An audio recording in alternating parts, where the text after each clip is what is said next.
My name is Elisha. Now that's Elisha, not Elijah.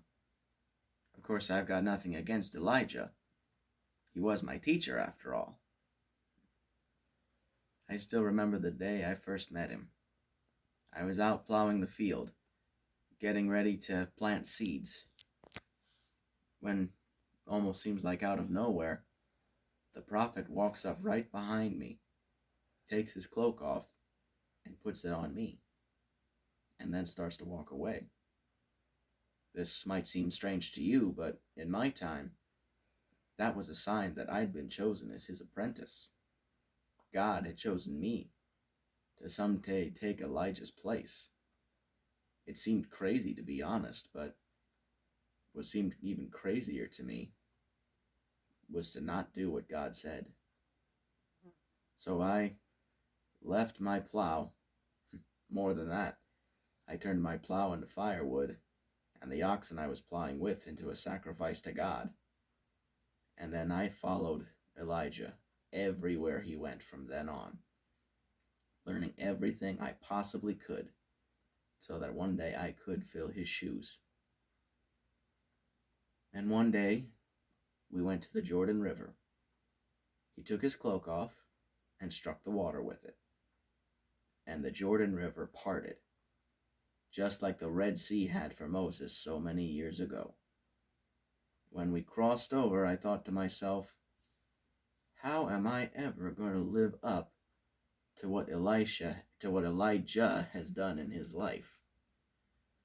And so when we get to the other side, and Elijah asks me what he can do for me before he's taken up into heaven, I tell him, let me have a double portion of your spirit.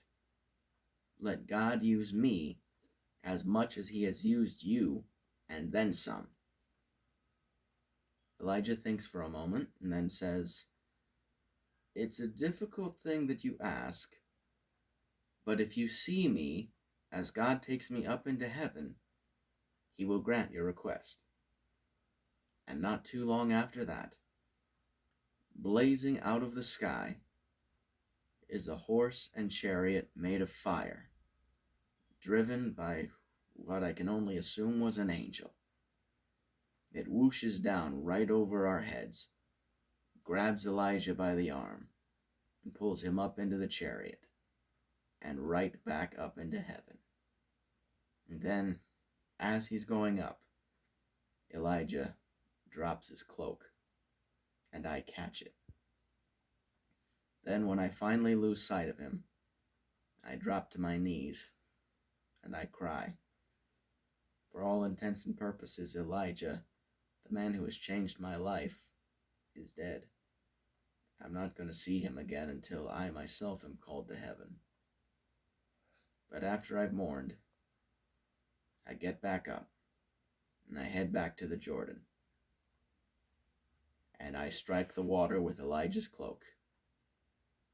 And just as the river parted for him, it parted for me as well, showing everybody who had seen the river part that God was working through me, just as he had worked through Elijah.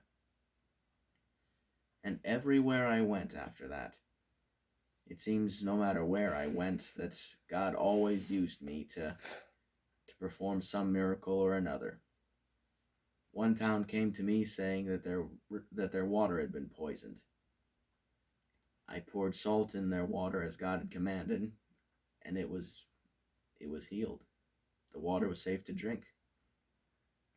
One time I was working with a group of men building a structure. One of the men cutting down wood lost the head of his axe in a nearby lake, sank to the bottom. I threw a stick in the lake, and his axe head floated to the top, and he could collect it again. Anywhere and everywhere that there was a need in Israel, God would find a way to get me there so that he could work his wonders for the people. Also during this time, I took a young man named Gehazi under my wing. I saw a lot of potential in him. I thought, maybe as Elijah taught me, I can teach him. But as much potential as I saw in Gehazi, there was a big flaw in his character that I tried, and with little success, tried to change. It was his pride. Maybe a bit of greed too, to be honest. And everywhere we went, whenever I performed a miracle as God instructed, the people offered to pay me for what I'd done. The light would shine in Gehazi's eyes at the thought of getting payment. But every time I would refuse. God was the one doing the work, and Elijah had taught me that. I was just the tool that God was using to perform these miracles. So that meant it was not right for me to accept either credit or payment. And it drove Gehazi crazy every time I said no to these payments. Then something very special happened. A man named Naaman came to see me. Now, Naaman wasn't an Israelite. He was actually the top general of a country called Syria, a neighbor of ours to the northeast, I believe. A nation that was an enemy of Israel. Naaman himself had led many battles against us. But somewhere along the line, he got leprosy. A very, very bad skin disease. And a very contagious one, too. If Naaman didn't find a cure and fast, everything he'd worked his entire life to build would go up practically in a puff of smoke. But Naaman had a young servant girl in his house who told him there was a prophet in Israel who could cure him. Me. So Naaman, with no other options, came to see me. And when I saw this man, I saw that he was full of pride, and God felt he needed to be taken down a couple notches. So instead of going out to see him myself, which would have been considered a sign of respect, I sent Gehazi out with his message, trying to help bring him down those couple pegs. And the message was this: go to the Jordan River and dip yourself in it 7 times. Then you will be healed. Here's the thing. The Jordan River, at this time of year, was almost nothing but mud. It was not a clean river by any sense of the word. So when Naaman hears this, and already frustrated by the fact that I wouldn't come out to see him personally, basically what he does is he throws a hissy fit. And he jumps into his chariot and orders his driver to take him home. But as they're on their way home, and after Naaman has cooled down a bit, his driver turns to him and says, Master, if the prophet had asked you to do something difficult, or to go on some sort of grand quest in order to be healed, you would have done it in a heartbeat. Is it really so bad to do this simple thing that he asks you? And Naaman, realizing that maybe his pride is getting the better of him. And so, he goes to the Jordan River. 7 times he dips himself below the water. And after he comes up from the final dunk, every last trace of leprosy on his skin is gone. It's like he has the skin of a newborn baby. He quickly returns to my home and offers to pay me in large chests full of silver and gold. I remember Gehazi's mouth fell open so wide it was practically touching the ground. But God had done the work. I was just the tool. So I said, no, it's not right for me to receive payment for God's work. So Naaman then says this: if you won't take any money from me, then allow me to fill as many boxes as I can with soil from Israel. That way, when I go home, I can worship the one true God on soil from his own land. And I said, that's perfectly fine.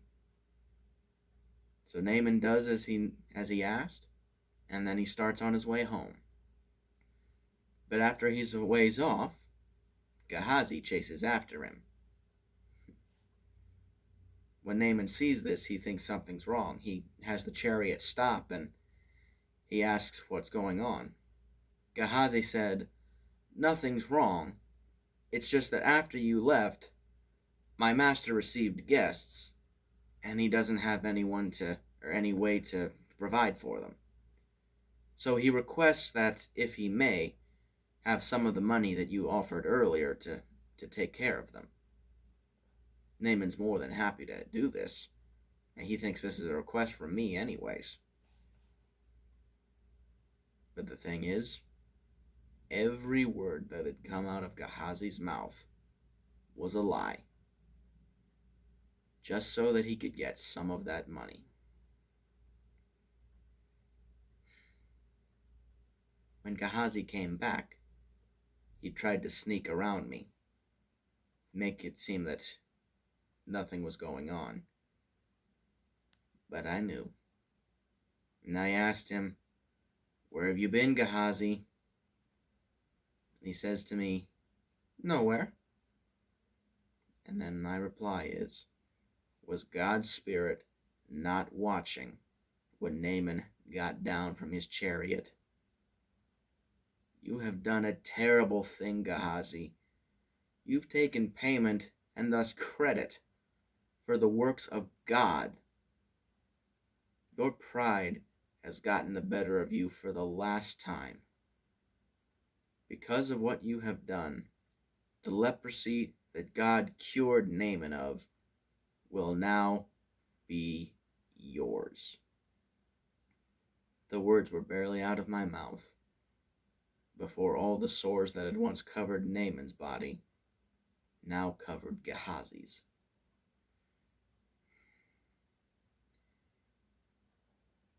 I'm glad to say that wasn't the last time God used me. There were many more happier times that I was able to do God's work. But this part of my story has a very important lesson. Pride goes before the fall. God will use you as long as you are willing. But you can't let your pride make you take credit for the work that He has done.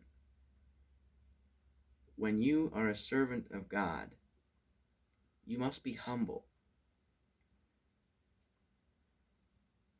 And when you're full of pride, that gets in God's way. Look at Naaman. He almost lost his chance to be healed because of his pride. And then Gehazi, because of his pride and a bit of his greed as well, it cost him everything. But every time that someone came to me to ask for God's help, they always had the same thing in common. They humbled themselves before God. So next time you need to ask God something, or next time you want Him to use you, be humble before Him. Because when your heart's full of pride, there's no room in it for God. How can He use you if there's no room for Him in your life?